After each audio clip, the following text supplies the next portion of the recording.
Blessings. Welcome forward to Reasonings right here at Trail Life, right here on Trail Life Television Networks. Just want to send greetings and salutation out forward to all the Celia Media family and all the new people who are subscribing from the Celia Media family. Want to give shout outs to Brother Rahman, yes, enough big ups to Brother Bob, and to all the fervent, faithful sisters and empresses that's been keeping, focus, encouraging us, and giving us nuggets of, truism to help us grow in the spirit of Yahshua the Christ. Blessings. Yeah. It's a joy being here with you again on Trail Life Television Networks. Today, we're going to be speaking about cleanliness is godliness. Now, we are here at the wonderful Winifred Beach, and that's in Portland. It's a little bit outside of Port Antonio, Portland. It's actually past Drapers, in between, I would say, Drapers and Boston Bay. And in Boston Bay, they also have the Great Huts Resort. I want to send shout out to Vivian Levison and also Dr. Paul Rhodes as well too. Blessings, yeah. While we're on this side of the island, Winifred Beach is an awesome beach. It's an awesome place where people just vibe, lime, and just bring in a natural family, cultural and organic vibrations. Cleanliness is godliness is more than it implies, but it's all that it implies. Cleanliness is godliness. Now, what is cleanliness? That it should be godliness. Clean to us is said to be the state where things are properly arranged, organized, pleasant to eyes, to hearing, to touch, to the senses. It is pleasant, it is appropriate, it is clean, it is organized, it is ordered, it is orderly.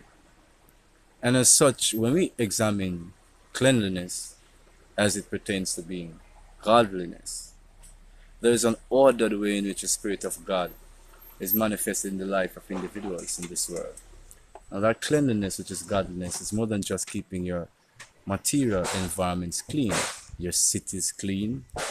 It also goes to a clean state of mind, a clean state of behavior, and also, beyond a clean state of behavior, a very clean way of life. So we're going to examine all of these dimensions. The cleanliness is godliness, and see how it's applicable to our experiences.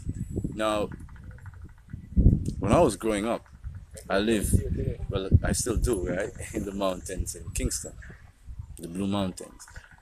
And we had to maintain our own garbage disposal. We had to basically find a way to do everything. And as such, my mother, my grandmother, my family developed their own, methods. And we didn't necessarily do the conventional recycle, but we found ways to recycle plastics that are possible to be used more than once. And we always had a way of incinerating the others because that was the way it is. We never really allowed for gullies possibly to be clogged. Sometimes they're overtures, but that's when our mother would get on our nerves about getting everything clean. So we would have our spring cleaning of the gullies. We would literally have to go down into these of the gullies because I live above the road, right?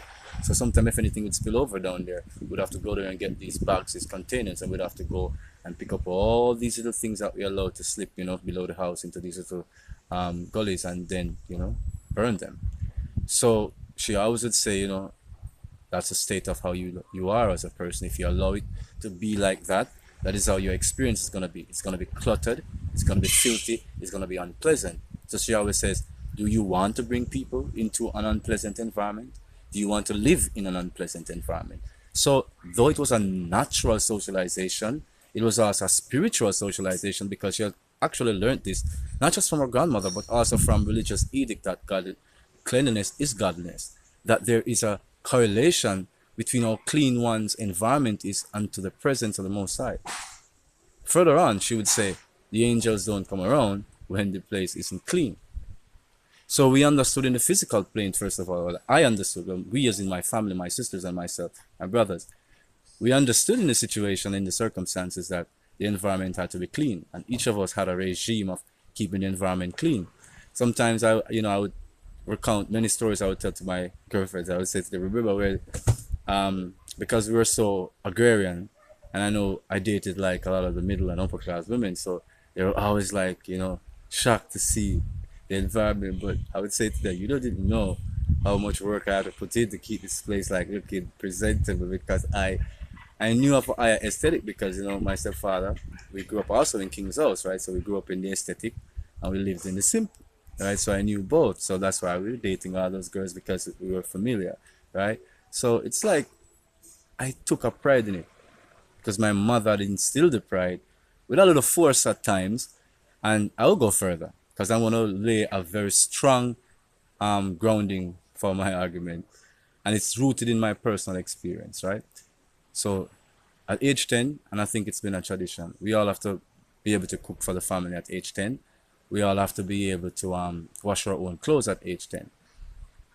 From about 5 to 6 years old coming up, we all have to do some small amount of chores around the house to be able to maintain the cleanliness of the house and the yard space. I mean, washing the plates, the pots, because in agrarian families, right, a lot of the stuff is outdoors, right? So see, you have to, we have an indoor outdoor system, right?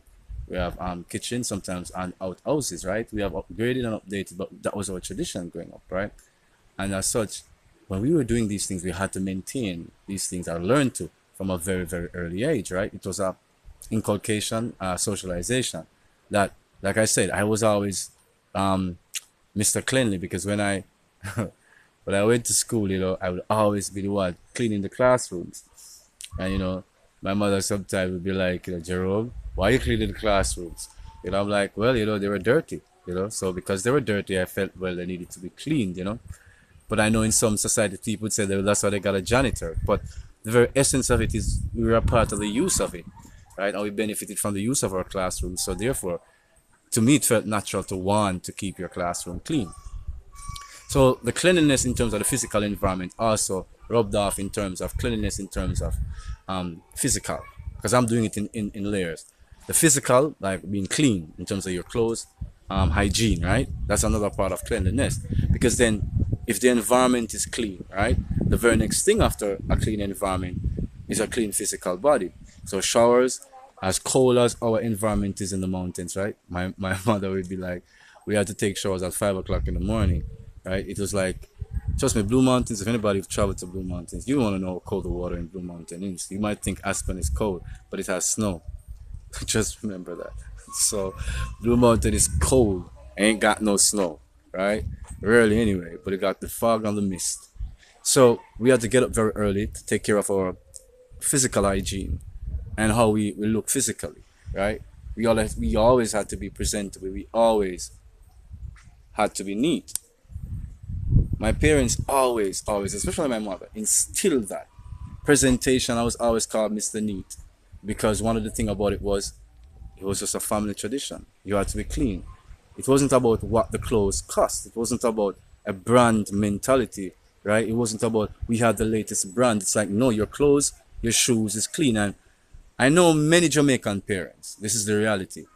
Their children cannot leave the house unless everything is in proper order. It's a part of the whole standard of cleanliness, because cleanliness does transpose into neatness, neatness of presentation, and we're going to come all the way to the psychology as well too. But we're still in the practicality of cleanliness relating to the essence of being godliness. So in hygienic practices, first of all, in deportment, in how you dress, not about the cost of the clothes, it's about how you are clean, neat, well presented in your attire. And then we talk about personal hygiene, caring for your physical body in terms of wash and cleansing, right? Showering and bathing, right? Now there are many standards in terms of what some people are organic, some people still use like the soaps and stuff that others use. Some people have their own kind of body wash and body mist, or some use natural things to cleanse their bodies, right? So the essence of it is just to be clean. And that has been one of the great development in our cultures, that it's just been like, it's naturally a part of us, part of our worship. Because they always say Jamaica has more churches per square capita than anywhere else in the world. And sometimes they say this to ridicule us, to say, yeah, how we're so violent, but they don't really talk about some of the intrinsic things that the principal spirit of Christ has taught us in deportment and decorum. Okay, so let's continue. So, number one, you are clean in terms of your environment is clean, your attire is clean, your hygiene is clean. Then we'll go to your state of mind now.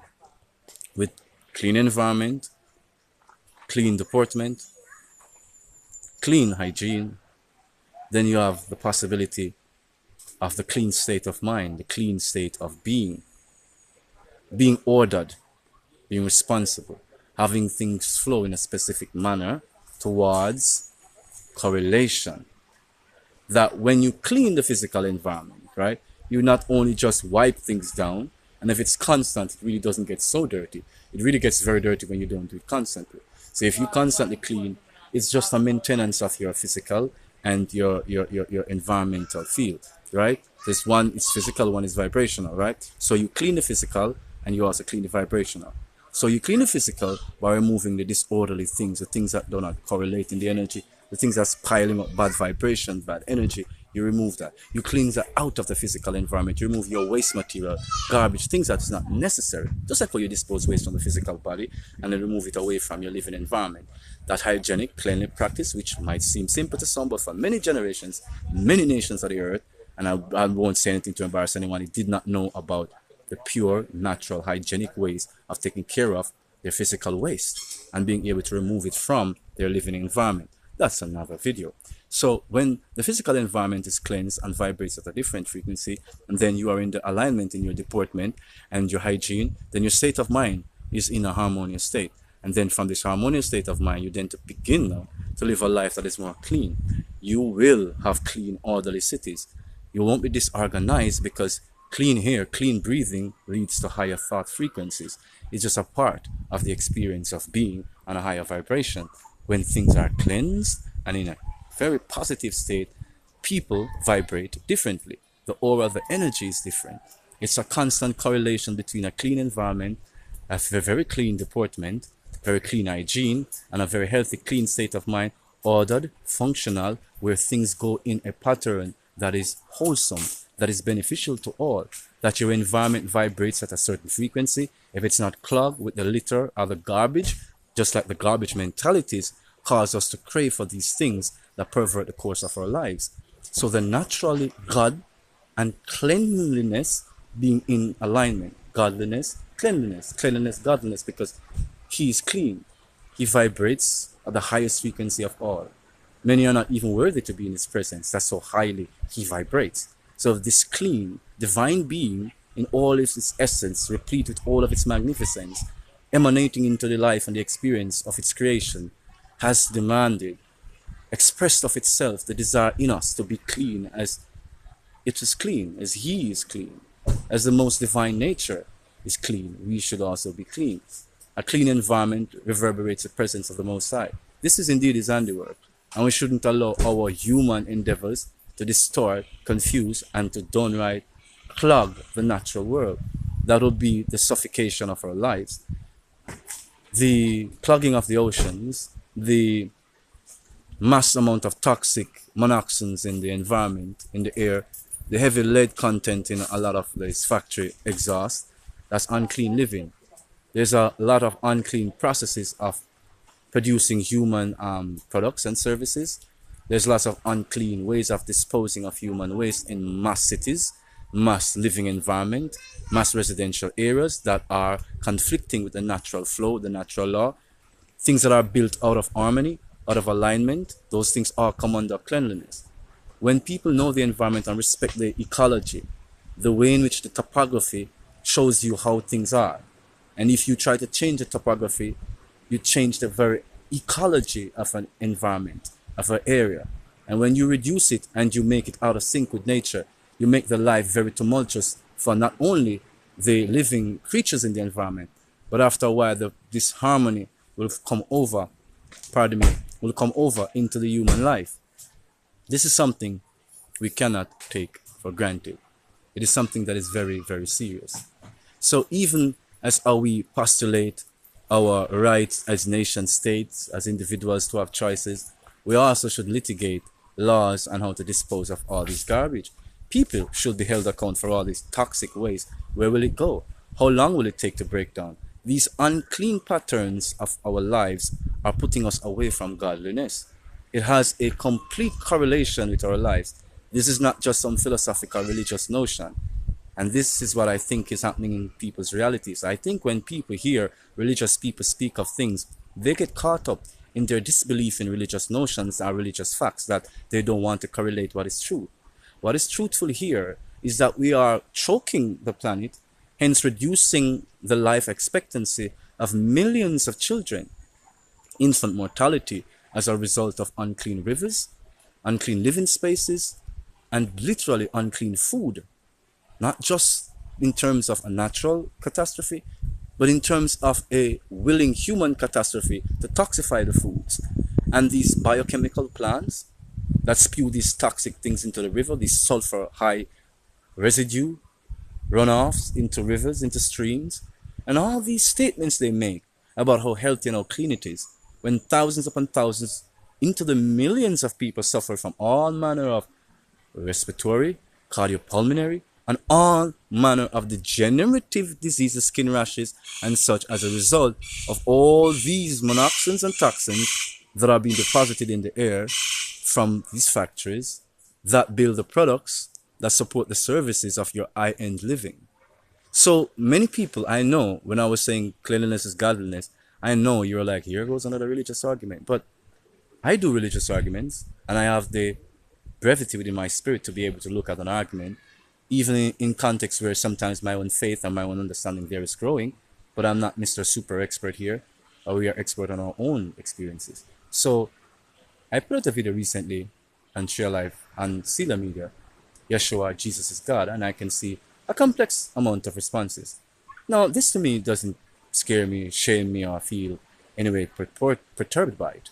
But what I'm saying is that as it relates to cleanliness and godliness, that when religious people are apt to express themselves about how they see reality, especially Christians, that is followers of Christ, there's this like, oh, what is he saying? Yes, we can espouse. Yes, we can differentiate. Yes, we can express different notions. Yes, we can be very clear in our dichotomy of things, even arguments that seems very difficult, and we can find truth. The ultimate truth is to know the Lord, thy God, Yeshua the Christ, Yahuwah Yahweh, divine Elohim, for yourself. It is something that you should know. It is someone that you should have the personal relationship with.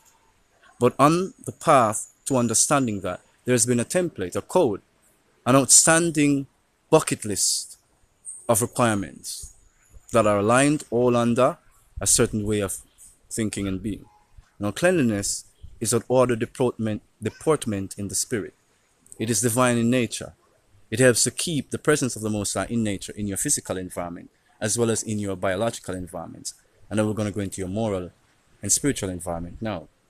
The essence of good thoughts, the mental patterns are healthy, but also there are other patterns to it as well too. May I continue? That there's a cleanliness in spiritual behavior. That means that there are lots of people who possess spiritual power, spiritual abilities, and they can do things. They know they have abilities. But how are they using their abilities? They have consistently been using their abilities in unclean ways. Accusations are as accusations go. Truth is as truth is. It is true. And so as we appeal to those who are misusing their spirituality in unclean ways, we say return to clean ways of spiritual living, spiritual being. Do not lead yourself and your generations astray. Now, sometimes when people speak of things, people question them based upon appearances, but each individual's appearance is his own. It's not a matter of appearances. And cleanliness in behaviors and attitudes is steeped in spiritual practice, is also confounding the world. Many people have different spiritual ideologies of which they're trying to outplay in their physical and the dimensions of our thinking and our being.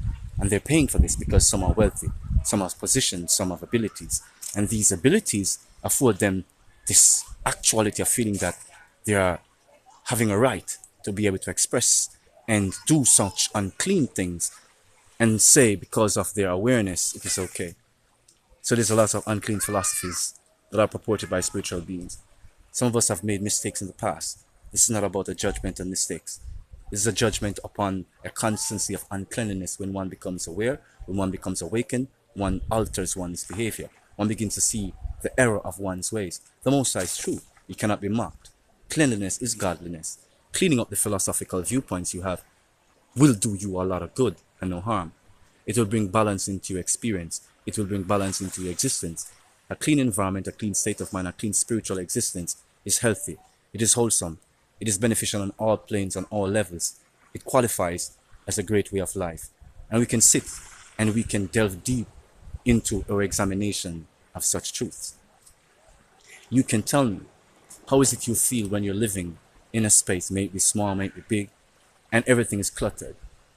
Your clothes is all over the place, your furniture is disordered, and things just get strewn all over the place. You cannot see the books you want to see. You cannot have the sight on the things you want to see. Neither do you feel like you're at home. Neither do you feel like you're comfortable, because everything begins to get cluttered. And this clutter begins to relate to you as a discomfort, as an unkind feeling within a very familiar space, within a very familiar environment. There are many layers to this, and we must be clear on it. That is a sign that the presence of the cleanliness, the presence of the divine is leaving. Good vibrations are leaving. Good vibrations have left. They are gone. Now good vibration returns when you clean that. When you clean the physicals, muck and junk and order, wash and clean things, fold them, put them in their proper places. These things begin to bring order into your life. Then you begin to order your own thinking along the paths of focus, arrangement, sequence, patterns towards the divine fulfillment.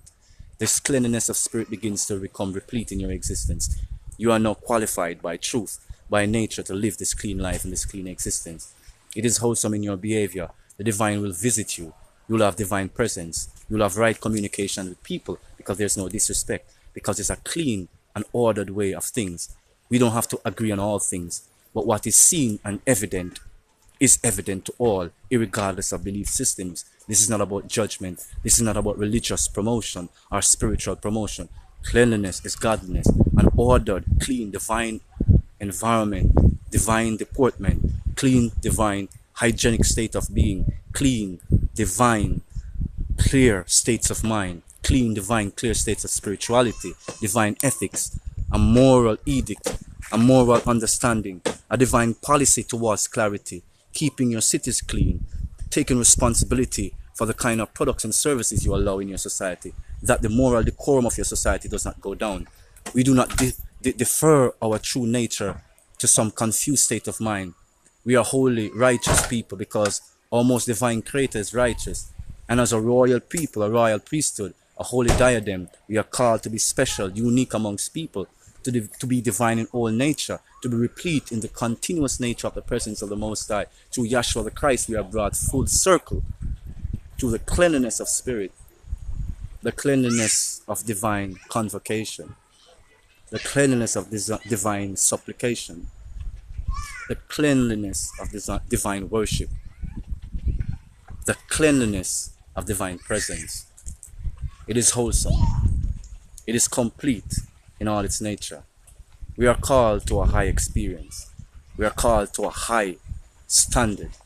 And this standard is to maintain terra firma, is to maintain our earthly home, because our Divine Father has blessed us so grandly with the ability to be conscientious in knowing how to have the right, clean ways of life and being.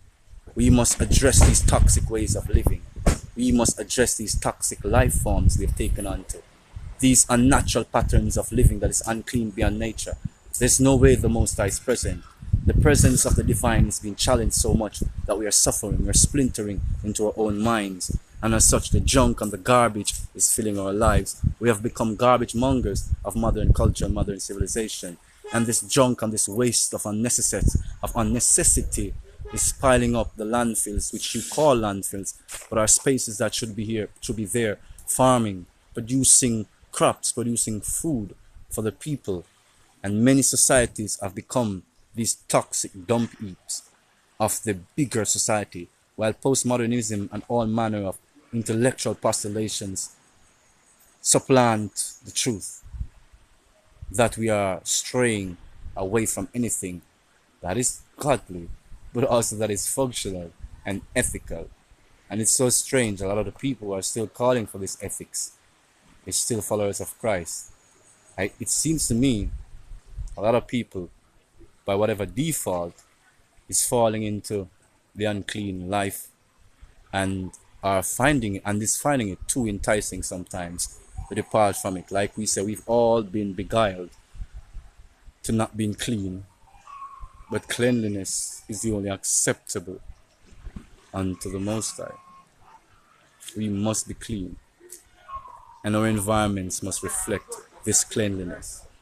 This cleanliness in the environment is the cleanliness in our presence, and we will create policies to maintain these clean ways of living.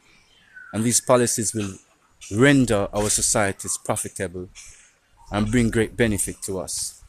We will see the grandeur of the spirit of truth become replete in our experiences. We will see what clean cities do, what clean moral ways of living do. It will reverse the warfare. Will reverse the tendency to separate, to splinter, to correlate evil, to correlate judgments of jealousy and shame. It will break patterns of generational curses. Yea, it will clean up and set right all things that needs to be cleaned up and needs to be set right. The cleanliness of our spirit, the cleanliness of our minds, the cleanliness of our bodies, the cleanliness of our environment. In these true ways and these true practices, we come closer to the divine presence. We come closer to Yahuwah. We come closer to divine Christ. We come closer in Jesus' name to truth, to completion, yeah, to blessings, to mercy, eh? To truth, eh? To completion, to where the rivers meets the oceans, where we can see ourselves as sublime and supreme manifestations of the eternal. And in these ways, when we encounter our highest ideals, that cleanliness will be one of them, and that the cleanliness of our spirits will bring us closer in communication with the divine, who is most cleanest of all, and who is the standard, and who demands of us to be clean, to have a clean, wholesome life, fulfilling in all its merits, respectful, responsible, most blessed, most congregant. Such a life is in Yahuwah, such a life is in Christ. Let us continue on the path of keeping clean waterways, clean cities, healthy states of being, clean food. The food must be clean, free of toxins, all the biochemical toxins, all the stuff we sprinkle, we spray on, all the so-called things we say we put to preserve, to stop the natural order, to interfere with natural process, to interfere with the clean and divine cycle. We make it unclean, we make it unpure. Be careful with the unpure foods. Be careful when you consume the impure, unpure, unclean foods. You likewise make your temple unclean. You likewise make your thoughts unclean. And when you throw these things in the environment, these things that come from the services, the products, the things that are made of these unclean thoughts, they clog the environment. They clog the morality of the people. They destroy the godliness in us. We become wanton, lustful wanderers, and all manner of things that are caught up in the uncleanness, that is caught up in the unhealthiness of living. There's a beauty here in the godly realms called planet heart, in the living terra firma, where Yahuwah has given us blessings to be thankful. Let us be clean. I love how cleanliness has become our godliness mantra, and that's our living way. And right over here in Winifred Beach, there's a clean atmosphere of righteousness. And every man, woman, and child that serves anyone that comes into this environment is always clean.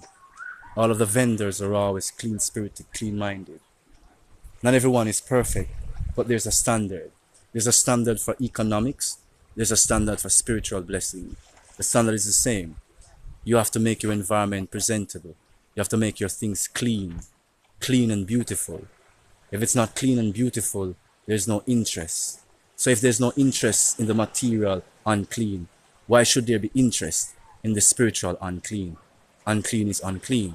So we must address our spiritual misnomer and once again look at our real situation. Once again look at the realness of our lives. Once again look at the realness of our experience. Clean is clean. Unclean is unclean. If you do not accept physical unclean, why should you accept spiritual unclean? Yes, we don't buy products and services that are unclean. We do not go into restaurants that is unclean. And we do not willingly consume foods that are unclean. So why should we then accept unclean mental processes, unclean spiritual practices, unclean moral practices, unclean ethical practices? Why should we accept the unethical, the immoral? Why should we? Why should we turbulently source our spirit to an unclean way of life? When cleanliness is godliness, it is a natural law, it is a natural order, it is the way things come together. It is how it is correlated. Correlation in the law of the living. Yahuwah be praised, Yahweh, divine Christ. Right here, cleanliness sets a standard. It trumps all unclean ways. Yeah? Cleanliness is beautiful. Like the processes of the river meeting the ocean. Right here, yeah? Cleanliness is godliness. There's a majesty to it. There's a love to it. There's an absolute joy to it. Yeah? As the rivers meet the oceans. Cleansing, renewing, freeing virtue. Be free. Be clean. Let us agree to support each other's cleanliness. Let us agree to support each other's beauty in kindness, facilitated through the cleanliness of spirit, the cleanness of heart, the pureness, clean hands, pure hearts, the cleanliness of spirit, the cleanliness of behavior, the cleanliness of our divine attitudes, the resurrected spirit of presence in us. Jamaicans, Africans, North Americans, Europeans, indigenous, all nations, all people, whatever your word, sound, power, whatever your kindred, your tongue, whatever your nation, there's blessings, there's cleanliness, there's a standard that is set, there's a beautiful standard that's already made, and this beautiful standard is that the presence of the divine stays with the clean, stays with orderly, qualitative things that are in the right flow, right timing, right spirit, right essence. Essentially, keeping our environments clean, our states of mind clean, our states of being clean, clean experiences, right? Clean lifestyle, clean healthy culture, moral culture, decent culture, clean in all its ways, most beautiful, most replete, yeah? Most exotically supreme. Yeah? Look at you beautiful people. Look at you clean, wonderful nations. Don't go into the filthiness to mar your beauty. Ah, beautiful queens of the earth. Almost handsome kings, resolute in your strength. Let Yah be your guide and your fulfillment. Cleanliness of spirit, cleanliness of behavior, cleanliness of attitude. Let us support each other in our endeavors towards our fulfillment of seeing the presence of the divine even in our lives, in the lives of our children, our offspring. Yeah? Lots of love and blessings to you as you continue forward, understanding that we need to clean up our environments, recycle to keep things in a constant cycle of cleaning. Because we see what modern thermoplastics and certain things are doing to our environment. We must look at our renewables that are healthy, that are clean. Look at our consumerism, our kind of gluttony mindsets, which are unhealthy, unclean states that are truly depraving us of what we ought to have, which is an ordered, truly divine, fluid, yeah, state of life that is harmonious. So we want to keep the presence of the Most High in the policies of how you keep the city, how you treat the waste in your city, how you treat the kind of culture you promote in your city, how you treat the people who promote healthy culture, who promote healthy ways of life, who promote healthy spirituality. You have to be wise in how you deal with these issues. You have to bring them forward to a healthy state of mind. You have to bring them forward to a blessed state of mind, where this clean spirit, the clean presence, can be replete in all of us. Yeah? That we can know what godliness feels like. That we can know what a godly environment feels like. Eh? That we can know what joy feels like. Eh? That we can know what truth feels like. Eh? That we can know what all that in magnetism feels like. Eh? Yeah? You feel me? You feel me? Exactly what I'm talking about. I alone couldn't do it. You alone couldn't do it. We have to have the support of each other by the grace of the Most High God. That is how we get there. That is how we do it.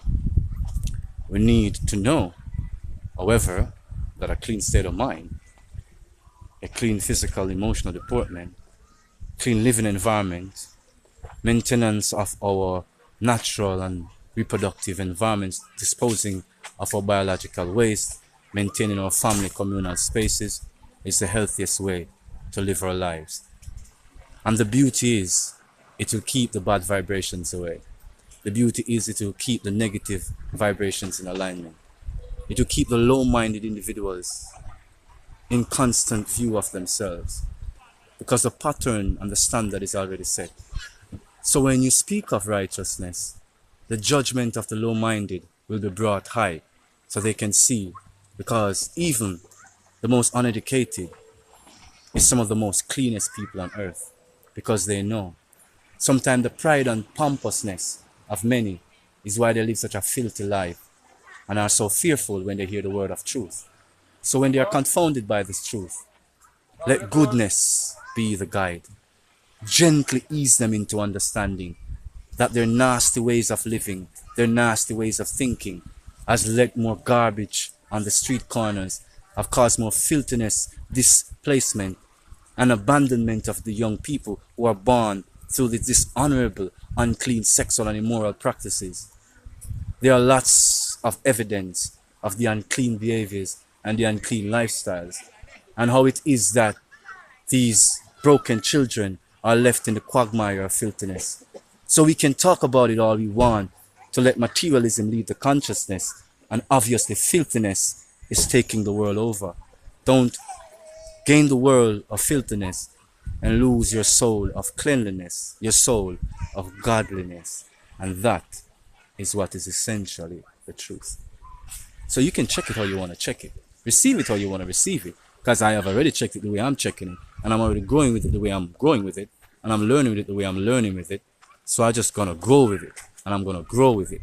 Right? And we give thanks to the people who keep a clean environment, who keep a clean presence, and who knows that through time, they have seen an improvement in their ways of life by just cleaning up their environment and making it more functional, more ordered, and is turning to the communities, to the gullies, to those places which have become trust depositories, repositories by accident or just by human will, cleaning up those environments. For all the beach cleanups that's going on in my country, for all the people who organize that, for all the people who organize civic pride, and all those community movement groups that reminds people how to live in clean, Mr. Clean, I should say, as we are segueing into our conclusion. Mr. Clean was a mascot that used to be employed by our primary school system in Jamaica, our educational system, to teach of cleanliness, the essential gifts of picking up your little litter as little children and placing it in the refuse bin. They had songs, they had little chants and little jingles that went along with Mr. Clean. Well, later on in life, Mr. Clean, I found out, was Nabi Natural. Yes, Mr. Nabi Natural, Tree of Life himself. One of the Tree of Life scholars. So Nabi Natural was the mascot because he worked in theater arts and yes, in education, because in Jamaica, multifaceted, to remind us how to be clean, ordered environment, clean environment. Blessings will flow, blessings will grow. So to all the clean-minded, clean-hearted, clean environmentalists, and I mean the real ones, that's a love, that's a blessings to you. Continue to entreat the spirit of cleanliness, which is indeed godliness, as we continue to grow in the spirit of abundance and this clean gift of a blessed life, dominion in this wonderful reality. Blessings be Yahuwah, Yahweh, divine Christ, for all your strength to take me through all these moments on the road, Tree of Life, television networks, doing it, vibing it, flowing it. Yeah, Jerome, Sage Butler, just chilling with you, just sharing a little offering with you. It's all good. Cleanliness, godliness. Until next time we meet, let us continue to keep ourselves, our state of mind, our state of being, our spirituality, our environments clean. And by then, our generations will continue in this pattern of keeping clean, clean, clean. life. Blessings. You are a gift and a blessing unto yourself. Continue to be this clean gift, this wonderful, clean, cleanly blessing unto all, your community, those you encounter. Until next time, Jerome Sage Butler telling you, walk good, take care. Lots of love.